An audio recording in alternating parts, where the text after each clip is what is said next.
नमस्कार, महाराष्ट्र लाईव्ह मध्ये आपलं स्वागत। मी रेश्मा फडतरे।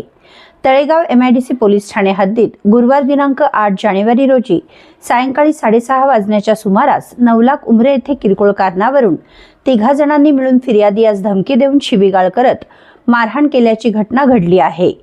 याबाबत पोलिसांनी दिलेल्या माहितीनुसार फिर्यादी नवनाथ बबन शेटे वय वर्ष 40 राहणार शेटे वस्ती 9 लाख उमरे यांचा भाऊ गणेश शेटे याने शेतात उघड्या जागेवर लघवी केली। या कारणावरून आरोपी राहुल भगवान शेटे वय वर्ष 38, प्रमोद भगवान शेटे वय वर्ष 35 व आणखी एक आरोपी यांनी फिर्यादी नवनाथ यांना बॅट लोखंडी रॉडने डोक्यात मारहाण केली, तसेच बांबूने मारहाण करून धक्काबुक्की करून गंभीर दुखापत केली। म्हणून तीनही आरोपींविरोधात तळेगाव MIDC पोलीस ठाण्यात गुन्हा दाखल करण्यात आला असून वरिष्ठ पोलीस निरीक्षक संतोष पाटील यांच्या मार्गदर्शनाखाली महिला पोलीस हवालदार फातिमा शेख पुढील तपास करीत आहेत।